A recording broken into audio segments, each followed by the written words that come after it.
The orbital hub floated above a quiet blue world, turning slowly in the morning light. Travelers moved through its long halls with smooth steps, carrying tools, samples, and devices from many distant places. In one corner of the hub, inside a small chamber with curved walls, a young man named Rian sat with a strange mix of hope and nervous energy. He carried a worn violin case on his lap, the outer surface smooth from years of use. He did not look like someone who had come to change anything in the universe. He looked like a visitor who wanted a chance to prove something before the day ended. Rian had come to the orbital hub because of a message from a woman named Lyra. She was known across several regions as an explorer who interacted with many cultures.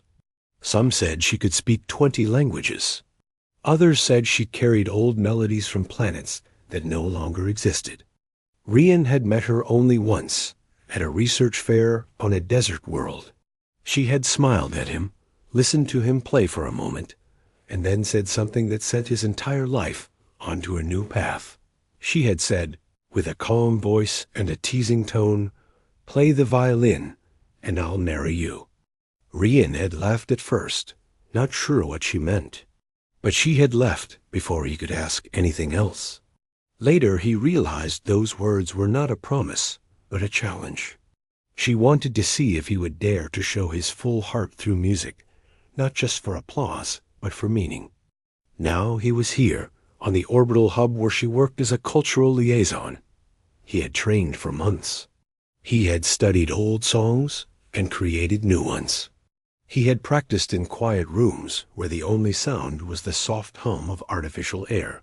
He had traveled long distances to stand here, waiting for her to arrive. The chamber doors slid open, and Lyra stepped inside.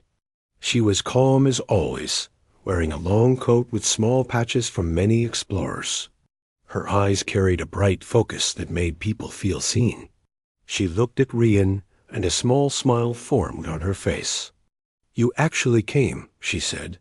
"I said I would." Rian answered. "And you brought the violin," she said. "I kept it safe the whole way." Lyra walked closer and leaned against the curved wall. She studied him with interest. "Do you remember my words?" she asked. "Every part," Rian said. "Good. I want to see what you can do." Rian opened the violin case and lifted the instrument. The wood had a soft glow, a sign that it had been polished many times. He rested it under his chin and breathed slowly. Lyra crossed her arms, waiting. The room had no windows, but the soft blue light gave the space a sense of calm. Rian closed his eyes and began to play. The first note was soft, rising like a whisper. Then the melody expanded, moving through the chamber with warmth. Lyra felt the vibrations in the air. The music carried weight, not heavy like sadness, but like courage. Rian played with steady hands. Each note had purpose. He did not rush. He did not hide. He let the music speak for him. As he played, Lyra watched him with a quiet expression. She remembered the quick moment years ago when she had given him the challenge. She had not expected him to take it seriously. She had said it because she believed music can uncover things that words fail to show. Now she saw that he had taken her words and turned them into a goal that shaped his life. The melody shifted into something new. It carried the sound of longing. It carried the sound of distant travel. Lyra felt her chest tighten. The hub around them seemed to fade. Only the music remained. When the final note faded, Rian lowered the violin. Silence filled the room. Lyra finally spoke. "You improved." "I practiced every day," he said. "And you traveled across regions just to play that for me?" she asked. "I did." Lyra looked at him with a mix of awe and worry. "You know I was not serious when I said those words." "I know," Rian said. "But I also know that you challenge people on purpose. You say things to see if someone will rise or fall. I wanted to rise." Before Lyra could respond, the door slid open again. A tall officer stepped inside. His uniform showed that he came from the science division. His voice carried tension. "Lyra, we need you. The central forum is active. The visitors from the outer system arrived early." Lyra nodded. She turned to Rian. "Come with me. This concerns music more than you think." Rian followed her through the long halls. The officer walked ahead with quick steps. The hub became busier as they moved toward the forum. People rushed with data tablets and small drones. The hum of machinery grew louder. They entered the central forum, a wide circular hall with a glowing platform in the middle. Several officers and researchers stood around it. On the platform was a device shaped like a sphere. It had thin patterns of silver lines that shifted slowly. Lyra stopped near the edge and studied it. Rian whispered, "What is that?" Lyra answered, "A translator from the outer system. The visitors brought it. They communicate through harmonic sound." Their first message sounded like music, but also like warning. "We need someone who understands tone better than machines." Rian felt his chest tighten. "You want me to help?" "Yes, but only if you agree. This is not a simple task. They respond to intention. If your tone carries fear, they will sense it. If your tone carries honesty, they will open dialogue." Rian looked at the sphere. He never imagined his music could be used to speak to beings from another system. He took a small breath. "I will try." Lyra stepped back and nodded to the officers. The sphere lifted slightly.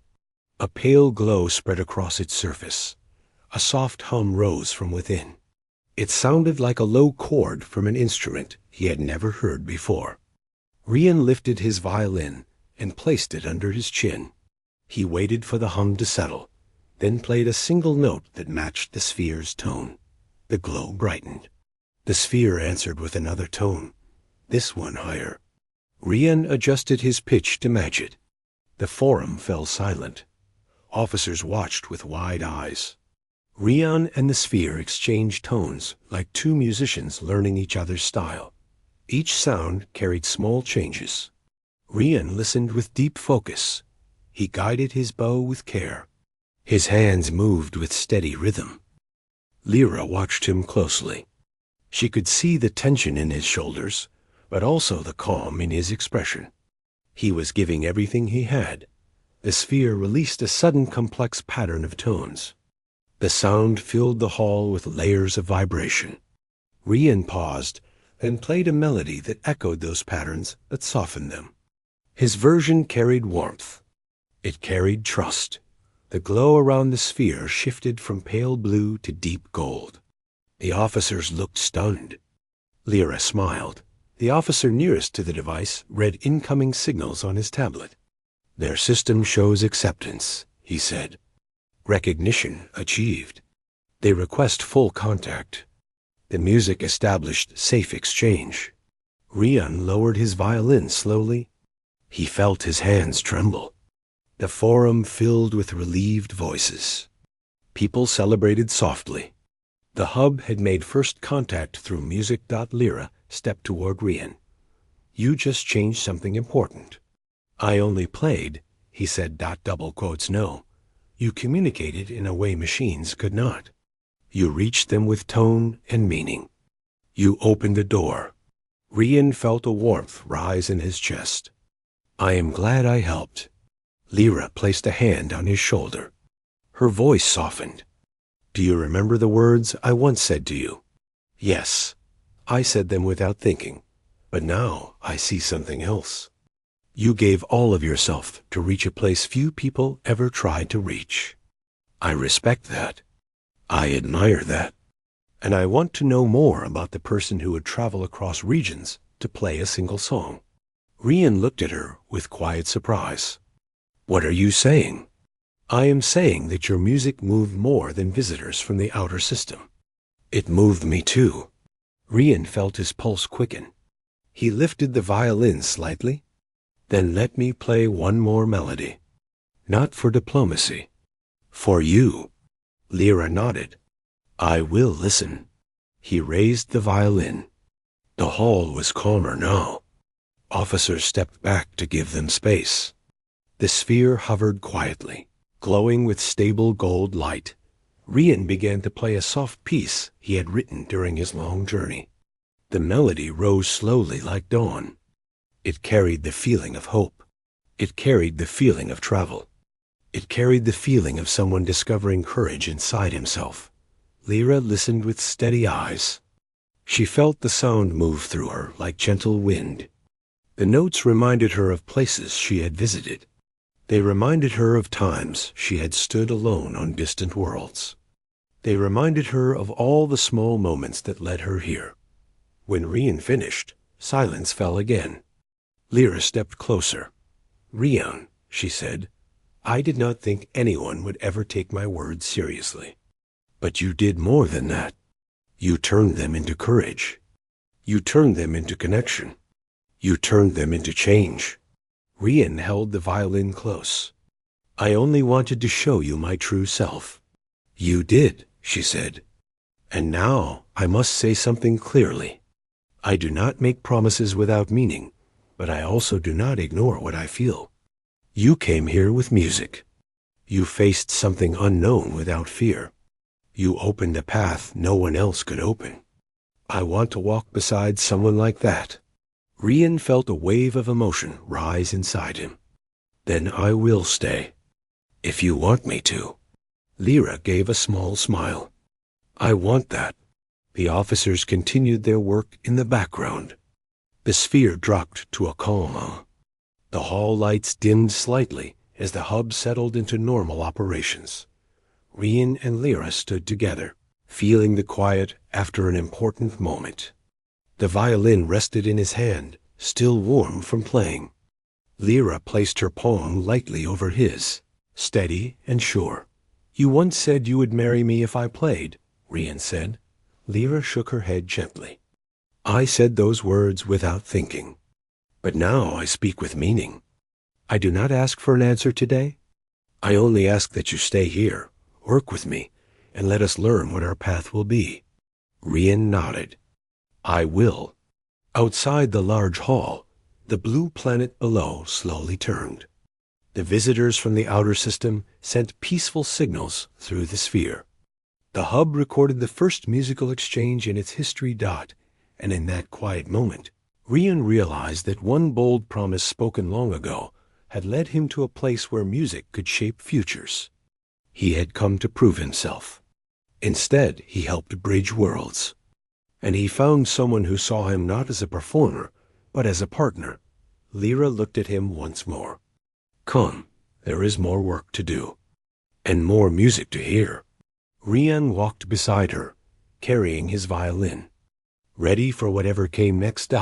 Because sometimes a single challenge spoken in passing can become the thread that pulls two people toward a destiny neither expected.